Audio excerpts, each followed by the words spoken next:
वो रात बहुत देर हो चुकी थी। ऐसी रात जब चांद घने काले बादलों के पीछे छिप जाता है। एक पति और पत्नी अपनी कार में जा रहे थे। उनका नाम रोहन और प्रिया था। वे कार में अकेले नहीं थे। उनका प्यारा कुत्ता शेरू पिछली सीट पर बैठा था। सड़क पूरी तरह खाली थी। ऐसा लग रहा था जैसे वे पूरी दुनिया में अकेले लोग थे। सड़क एक घने काले जंगल से होकर गुजरती थी। दोनों तरफ के पेड़ ऊंचे, डरावने राक्षसों जैसे दिख रहे थे। उनकी शाखाएं लंबी भुजाओं की तरह थीं, जो कार को पकड़ने की कोशिश कर रही थी। चुप्पी बहुत गहरी थी। केवल उनकी कार के इंजन की धीमी आवाज सुनाई दे रही थी। यह एक अजीब तरह की शांति थी, ऐसी जो आपको थोड़ा नर्वस कर देती है। रोहन कार चला रहा था। उसकी आंखें हेडलाइट्स से जगमगाती सड़क की संकरी पट्टी पर टिकी थी। प्रिया खिड़की से बाहर देख रही थी। उसने पेड़ों की काली आकृतियों को उड़ते हुए देखा। कार के अंदर की हवा शांत थी, लेकिन बाहर यह रहस्यमय लग रही थी। ऐसा लग रहा था जैसे जंगल कोई रहस्य छिपा रहा हो, एक रहस्य जिसे वह किसी के साथ शेयर नहीं करना चाहता था। शेरू, जो आमतौर पर बहुत प्लेफुल था, चुपचाप बैठा था। वह बस पिछली खिड़की से बाहर देख रहा था। उसके कान चौकस थे। माहौल शांत था, लेकिन थोड़ा डरावना भी। यह कुछ अनपेक्षित होने के लिए एकदम सही सेटिंग थी। ऐसी शांति जो अक्सर तूफान से ठीक पहले आती है। प्रिया ने रोहन को देखा और मुस्कुराई। यहां कितनी शांति है, उसने धीरे से कहा। यह थोड़ा डरावना है, तुम्हें नहीं लगता? रोहन ने सिर हिलाया, जबरदस्ती मुस्कुराते हुए। चिंता मत करो, हम जल्द ही घर पहुंच जाएंगे, उसने जवाब दिया। वह उसे सुरक्षित महसूस कराना चाहता था, लेकिन अंदर ही अंदर उसे भी एक अजीब बेचैनी महसूस हुई। सड़क हमेशा के लिए खिंचती हुई लग रही थी। हर मोड़ पिछले वाले जैसा ही लग रहा था। ऐसा लग रहा था जैसे वे गोल गोल घूम रहे हों। जंगल का अंधेरा उनकी कार की हेडलाइट्स की रोशनी को निगल रहा था। शेरू ने एक छोटी सी विम्परिंग की, जैसे वह कुछ ऐसा महसूस कर सकता था जो वे नहीं कर सकते थे। अचानक कार के इंजन ने एक अजीब स्पटरिंग साउंड की। यह एक बार खांसा, फिर 2 बार। रोहन ने एक्सीलरेटर दबाया, लेकिन कार धीमी होने लगी। इंजन की स्मूथ हम गायब हो गई थी। उसकी जगह एक कमजोर, संघर्ष भरी आवाज आ रही थी। हेडलाइट्स फ्लिकरिंग करने लगी, जिससे डरावने पेड़ रोशनी में नाचने लगे। कार 2-3 बार हिचकी और फिर पूरी तरह रुक गई। इंजन शांत हो गया। अब केवल गहरी काली जंगल से झींगुरों की आवाज सुनाई दे रही थी। वे एक और गहरी चुप्पी में डूब गए थे। एक चुप्पी जो भारी और डर से भरी थी। कार बंद हो गई थी। रोहन ने उसे फिर से स्टार्ट करने की कोशिश की।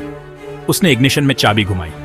क्लिक क्लिक, कुछ नहीं हुआ। उसने बार बार कोशिश की, लेकिन इंजन चालू होने से मना कर दिया। क्या हुआ? प्रिया ने पूछा। उसकी आवाज चिंता से भरी थी। मुझे नहीं पता, रोहन ने कहा। उसकी अपनी आवाज तनाव से भरी थी। यह बस रुक गया। मुझे बाहर जाकर चेक करने दो। उसने कार का दरवाजा खोला और ठंडी नम हवा की एक लहर कार में भर गई। गीली मिट्टी और सड़ती पत्तियों की गंध तेज थी। बाहर का अंधेरा पूर्ण था। यह कार के अंदर से जितना दिख रहा था, उससे कहीं ज्यादा गहरा था। जंगल और करीब आ गया था। रोहन ने अपने फोन की फ्लैशलाइट जलाई। वह कार के सामने गया और हुड खोला। वह मैकेनिक नहीं था, लेकिन उसे उम्मीद थी कि उसे कोई साधारण समस्या मिलेगी, जैसे ढीला तार। उसने इंजन को देखा, लेकिन सब कुछ अपनी जगह पर लग रहा था। कुछ भी टूटा हुआ या असामान्य नहीं लग रहा था। फिर वह कार के पीछे गया। तभी उसे गंध आई, पेट्रोल की तेज गंध। उसने अपनी फ्लैशलाइट को जमीन की तरफ फ्यूल टैंक के नीचे किया। उसने सड़क पर एक काला गीला दाग देखा। पेट्रोल की लगातार ड्रिप ड्रिप ड्रिप टैंक से गिर रही थी। टैंक लीक हो रहा था। वह खाली था। ओह नहीं, रोहन ने खुद से बुदबुदाया। यह बुरा था, बहुत बुरा। वे जंगल के बीच में, रात के बीच में पेट्रोल से बाहर थे। वह प्रिया के पास वापस चला गया। उसका चेहरा पीला पड़ गया था। पेट्रोल टैंक लीक हो रहा है। हम पूरी तरह से खाली हैं, उसने उसे बताया। प्रिया की आंखें डर से चौड़ी हो गईं। अब हम क्या करेंगे? यहां कोई नहीं है। उसने अपने चारों ओर घने जंगल को देखा और उसे डर से सिहरन हुई। वे पूरी तरह से और बिल्कुल फंसे हुए थे। मीलों तक किसी और कार, किसी घर या किसी रोशनी का कोई संकेत नहीं था। वे अंधेरे और शांत, देखते हुए पेड़ों के साथ अकेले थे। रोहन ने प्रिया के लिए शांत रहने की कोशिश की। चिंता मत करो, उसने कहा। हालांकि उसे अपने शब्दों पर विश्वास नहीं था। चलो मदद के लिए कॉल करने की कोशिश करते हैं। उसने अपना फोन निकाला, लेकिन कोई नेटवर्क सिग्नल नहीं था।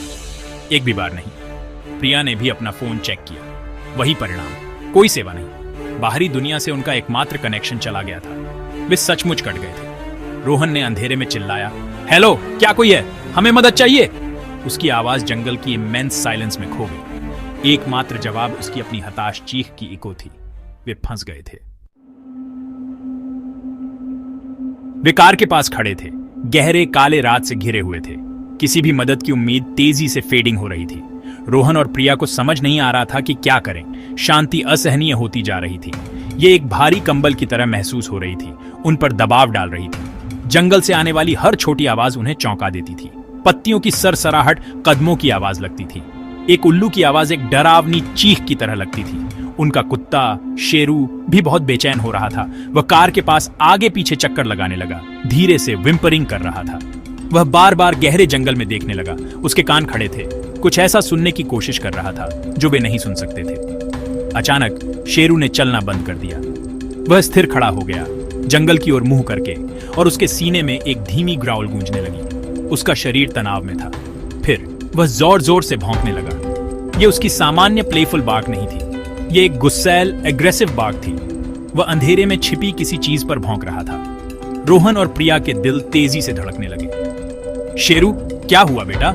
रोहन ने पूछा। उसकी आवाज कांप रही थी। उसने शेरू जिस दिशा में भौंक रहा था उस दिशा में अपनी फ्लैशलाइट की, लेकिन उसे केवल पेड़ों और झाड़ियों की एक मोटी दीवार दिखाई थी। वहां कुछ नहीं था, या कम से कम कुछ भी नहीं जो वे देख सके।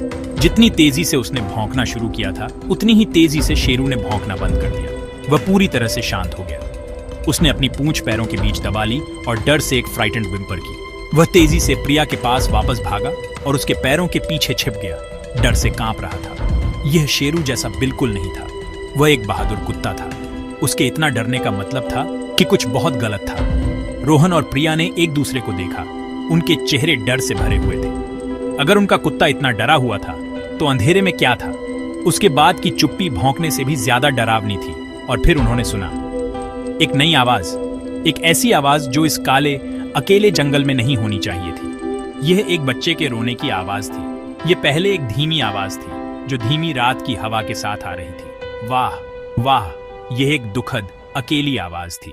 एक बच्चा यहां जंगल के बीच में रात के इस समय, इसका कोई मतलब नहीं था। यह असंभव था। प्रिया ने रोहन की बांह कसकर पकड़ी। क्या तुमने सुना? उसने फुसफुसाया। उसकी आवाज कांप रही थी। रोहन ने सिर हिलाया, बोल नहीं पा रहा था। उसका खून ठंडा पड़ गया। इस डेजोलेट जगह में एक रोते हुए बच्चे की आवाज किसी भी जंगली जानवर से ज्यादा डरावनी थी। रोने की आवाज जारी रही। यह एक छोटे बच्चे का स्पष्ट, दिल दहला देने वाला सिसकना था। यह जंगल के भीतर से आ रहा था। रोहन और प्रिया जमे हुए खड़े थे, उस अजीब आवाज को सुन रहे थे। उनके दिमाग में हजारों सवाल दौड़ रहे थे। यहां एक बच्चे को कौन छोड़ जाएगा? क्या यह एक जाल था? क्या कोई उन्हें जंगल में लुभाने की कोशिश कर रहा था? डर ने उन्हें वहीं रुकने, खुद को कार में बंद करने और सुबह होने तक इंतजार करने को कहा। लेकिन आप जानते हैं, रोते हुए बच्चे की आवाज ने उनके दिलों को छू लिया। क्या होगा अगर कोई बच्चा सचमुच मुसीबत में था? वे उसे नजरअंदाज नहीं कर सकते थे। रोहन को अपने डर के बावजूद कुछ करना था। मैं जाकर देखता हूं, रोहन ने कहा। उसकी आवाज मुश्किल से सुनाई दे रही थी। प्रिया, तुम शेरू के साथ यहीं रुको, कार के दरवाजे बंद कर लो। प्रिया विरोध करना चाहती थी, उसे न जाने के लिए कहना चाहती थी। जंगल मेनेसिंग लग रहा था, लेकिन एक असहाय बच्चे के अकेले रोने का विचार बहुत मजबूत था। उसने अनिच्छा से सिर हिलाया। कृपया सावधान रहना रोहन, उसने विनती की। रोहन ने गहरी सांस ली, अपने फोन की फ्लैशलाइट कसकर पकड़ी और धीरे धीरे आवाज के स्रोत की ओर चलने लगा। हर कदम भारी था। उसके पैरों के नीचे सूखी पत्तियों की चरमराहट शांति में ठंडर जैसी लग रही थी। वह बार बार प्रिया और कार की ओर देखता रहा, जो छोटी और छोटी होती जा रही थी। वह रोने की आवाज का पीछा करते हुए जंगल में और गहरा चला गया। हर कदम के साथ आवाज तेज और स्पष्ट होती गई। वाह वाह, यह निश्चित रूप से एक बच्चा था। उसने नीचे लटकी डालियों और मोटी झाड़ियों को एक तरफ धकेला। फ्लैशलाइट की किरण इधर उधर नाच रही थी, जिससे स्पूकी शैडोज बन रही थीं, जो चलती हुई आकृतियों जैसी लग रही थीं। उसका दिल उसके सीने में धड़क रहा था। उसने धीरे से पुकारा, हेलो, क्या कोई है? कोई जवाब नहीं आया, केवल बच्चे का लगातार दुखद रोना। उसे डर और दृढ़ संकल्प का एक अजीब मिश्रण महसूस हुआ। उसे बच्चे को ढूंढना था, उसे जानना था कि क्या हो रहा था। अंत में वह एक छोटी सी क्लीयरिंग में पहुंचा और उसने जो देखा, उसे देखकर वह वहीं रुक गया। क्लीयरिंग के बीच में एक पुराने गांठदार पेड़ की मोटी शाखा से लटका हुआ एक साधारण लकड़ी का झूला था, एक पालना। और धीरे धीरे झूलते हुए पालने के अंदर एक सफेद कपड़े में लिपटा हुआ एक छोटा बच्चा था। बच्चा दिल खोलकर रो रहा था। रोहन ने घबराकर चारों ओर देखा। वहां कोई और नहीं था, कोई मां नहीं, कोई पिता नहीं, कोई नहीं, बस एक बच्चा पालने में अकेला एक काले हॉन्टेड जंगल के बीच में खुद ही झूल रहा था। दृश्य इतना बिजार, इतना असंभव था कि इसने उसकी आत्मा तक को ठंडा कर दिया। रोहन वहां एक पल के लिए खड़ा रहा, पूरी तरह से स्तब्ध। उसे अपनी आंखों पर विश्वास नहीं हो रहा था। उसने फिर से पुकारा, इस बार और जोर से, हेलो, क्या यह आपका बच्चा है? क्या कोई यहां है? उसकी आवाज पेड़ों में गूंज उठी, लेकिन एकमात्र जवाब बच्चे का लगातार रोना था। वह धीरे धीरे झूलते हुए पालने के पास गया। झूला खुद ही आगे पीछे हिल रहा था, एक धीमी लयबद्ध गति के साथ। कोई हवा नहीं थी, हवा पूरी तरह से शांत थी। इस ऑब्जर्वेशन ने उसके रोंगटे खड़े कर दिए। झूला कैसे हिल रहा था? उसने इस विचार को दूर धकेला और बच्चे पर ध्यान केंद्रित किया। वह बहुत छोटा और असहाय लग रहा था। उसे मदद करनी थी। वह एक बच्चे को यहां जंगल में अकेले रोने के लिए नहीं छोड़ सकता था। अपनी सारी हिम्मत जुटाकर उसने पालने में हाथ डाला और बच्चे को सावधानी से उठाया। बच्चा आश्चर्यजनक रूप से हल्का था। जैसे ही उसने उसे अपनी बाहों में लिया, वह रोना बंद कर दिया। वह बस बड़ी काली आंखों से उसे देख रहा था। चुप्पी अचानक और अनसेटलिंग थी। उसने बच्चे को पास रखा और कार की ओर वापस चलने लगा। उसे बच्चे के शरीर से एक अजीब ठंडक महसूस हुई, लेकिन उसने सोचा कि यह ठंडी रात की हवा के कारण था। उसे बच्चे को किसी गर्म और सुरक्षित जगह पर ले जाना था। उसे प्रिया के पास वापस जाना था। वह पेड़ों से बाहर निकला और कार को देखा। प्रिया दरवाजे के पास बेसब्री से इंतजार कर रही थी। जब उसने उसे एक बच्चे को ले जाते हुए देखा तो उसका चेहरा सदमे और राहत का मिश्रण था। तुम्हें वह मिल गया? ओह माय गॉड, एक असली बच्चा, उसने चिल्लाया। रोहन तेजी से उसकी ओर बढ़ा। कोई नहीं था, वह बस अकेला था, एक झूले में। जैसे ही वह करीब आया, प्रिया का भाव राहत से हॉरर में बदला। उसकी आंखें बच्चे पर टिकी थी। उसका मुंह खुला, लेकिन कोई आवाज नहीं निकली। उसने एक कांपती हुई उंगली से नीचे की ओर इशारा किया। रोहन, देखो, वह हकलाया, उसकी आवाज शुद्ध टेरर से भरी। रोहन ने अपनी बाहों में बच्चे को देखा और फिर उसने देखा। बच्चा छोटा था, लेकिन उसके पैर असामान्य रूप से लंबे थे। वे इतने लंबे थे कि वे पूरी तरह से नीचे लटक रहे थे और उसके छोटे पैर जमीन पर घिसट रहे थे। Scrap scrap. उसके पैरों के सड़क की ग्रेवल पर घिसटने की धीमी आवाज हॉरिफाइंग थी। यह एक सामान्य बच्चा नहीं था, यह कुछ और था, कुछ राक्षसी। रोहन पर बर्फ ठंडे डर की एक लहर दौड़ गई। उसके दिमाग ने चीखा। शुद्ध पैनिक के एक पल में उसने बच्चे को गिरा दिया। उसका इरादा नहीं था, यह एक रिफ्लेक्स था। उसके हाथ बस खुले और वह क्रीचर जमीन पर गिर गया। जैसे ही वह अननेचुरल बच्चा जमीन से टकराया, वह गायब हो गया। उसने कोई आवाज नहीं की। वह बस एक पल के लिए वहां था और अगले ही पल गायब। रोहन और प्रिया जमीन पर खाली जगह को घूरते रहे। उनका दिमाग यह समझने में असमर्थ था कि अभी अभी क्या हुआ था। डर इतना तेज था कि वह दम घोंट रहा था। बिना एक शब्द कहे वे दोनों मुड़े और कार की ओर भागे। उन्होंने पीछे मुड़कर नहीं देखा। उन्होंने हिम्मत नहीं की। वे दरवाजे के हैंडल से उलझे रहे। उनके हाथ बेकाबू होकर कांप रहे थे। उन्होंने खुद को कार के अंदर धकेला और दरवाजे बंद कर दिए। रोहन ने तुरंत सेंट्रल लॉक बटन दबाया। क्लिक। वे सुरक्षित थे, या उन्होंने ऐसा सोचा। वे वहां हाँफते हुए बैठे रहे, अपनी सांसें सामान्य करने की कोशिश कर रहे थे। उनके दिल ढोल की तरह उनकी पसलियों से टकरा रहे थे। प्रिया हिस्टेरिकल होकर रो रही थी, अपना चेहरा हाथों में छुपाए हुए थी। रोहन सीधे अंधेरे में घूर रहा था। उसका चेहरा बिल्कुल सफेद था। शेरू पीछे विम्परिंग कर रहा था, एक कोने में सिकुड़ा हुआ था। शांति लौट आई, लेकिन इस बार वह उस याद से भरी हुई थी जो उन्होंने अभी अभी देखी थी। लंबे पैर, घिसटते हुए पैर। यह एक नाइटमेयर था, एक वास्तविक नाइटमेयर जिससे वे जाग नहीं सकते थे। उन्हें बाहर एक मौजूदगी महसूस हुई, जैसे जंगल खुद उन्हें देख रहा था, उनके डर का मजाक उड़ा रहा था। और फिर आवाज फिर से शुरू हुई, वाह वाह। लेकिन इस बार यह जंगल से नहीं आ रही थी, यह कार के अंदर से आ रही थी। आवाज तेज और स्पष्ट थी। यह पिछली सीट से आ रही थी। रोहन और प्रिया जम गए। धीरे धीरे डरते हुए उन्होंने पिछली सीट को देखने के लिए अपना सिर घुमाया और वह वहीं था। बच्चा वह ठीक वहीं बैठा था, सीट के बीच में जहां कुछ ही पल पहले शेरू था। वह अपनी बड़ी काली खाली आंखों से उन्हें देख रहा था। वह उदासी से नहीं रो रहा था, वह एक चिलिंग मेलेवलेंट आवाज से रो रहा था। एक ऐसी आवाज जो दर्द और पीड़ा का वादा करती थी। कार के अंदर पैनिक फैल गया। प्रिया चीखी, शुद्ध टेरर की एक लंबी तीखी चीख।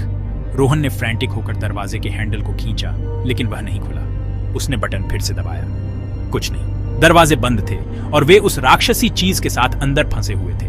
बच्चे का रोना तेज और तेज होता गया, कार की छोटी सी जगह को भरता गया, उनके दिमाग में ड्रिल करता गया। ये एक असहनीय आवाज थी। खिड़कियां अंदर से धुंधली होने लगी।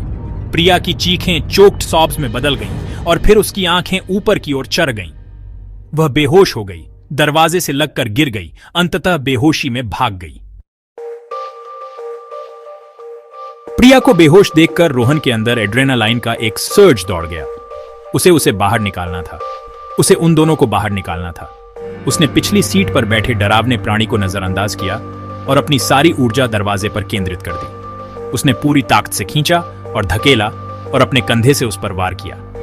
पिछली सीट से रोने की आवाज उसके हताश प्रयासों का मजाक उड़ाती हुई लग रही थी। यह शुद्ध बुराई की आवाज थी।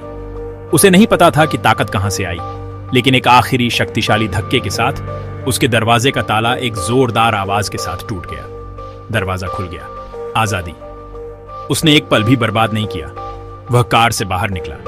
वह तेजी से प्रिया की तरफ भागा और उसका दरवाजा खोला। अब वह आसानी से खुल गया। उसने उसकी सीट बेल्ट खोली और सावधानी से उसके लिम्प बॉडी को कार से और टेरर के वाहन से दूर खींच लिया। उसने उसे धीरे से सड़क के किनारे लिटाया, एक सुरक्षित दूरी पर। उसने उसकी नब्ज जांची। वह धीमी थी लेकिन स्टेडी थी। वह जिंदा थी। राहत की एक लहर उस पर दौड़ गई, लेकिन उसकी जगह तुरंत डर ने ले ली। उसने कार की ओर देखा। रोना बंद हो गया था। पिछली सीट खाली थी। बच्चा गायब था। वह उतनी ही रहस्यमय तरीके से गायब हो गया था जितनी रहस्यमय तरीके से वह आया था। कार के दरवाजे खुले थे और अंदर शांत और स्थिर था। रोहन को समझ नहीं आया कि क्या हुआ था। क्या यह एक भूत था, एक दानव, जंगल की कोई बुरी आत्मा? उसके पास कोई जवाब नहीं था। उसे बस इतना पता था कि वे किसी भयानक चीज से बच गए थे। वह प्रिया के बगल में बैठ गया, उसका हाथ पकड़े हुए उसके जागने का इंतजार कर रहा था। उसने कार में वापस जाने की हिम्मत नहीं की।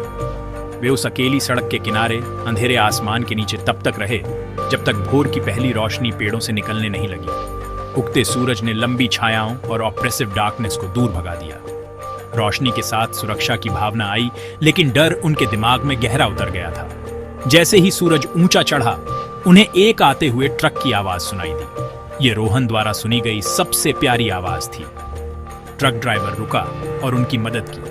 उसने उन्हें पानी दिया और उनकी कार को पास के कस्बे तक टो कर दिया। उन्होंने कभी लंबे पैरों वाले बच्चे के बारे में बात नहीं की। वे कैसे कर सकते थे? कौन उन पर विश्वास करेगा? उन्होंने कार बेच दी। वे फिर कभी उसमें बैठ नहीं पाए। आज भी सालों बाद वे उस रात की याद से हॉन्टेड हैं। कभी कभी रात के अंधेरे में उन्हें एक धीमी आवाज सुनाई देती है, एक बच्चे के रोने की आवाज, एक ऐसी आवाज जो उन्हें हमेशा के लिए जंगल के भूत बच्चे से मिली रात की याद दिलाती है।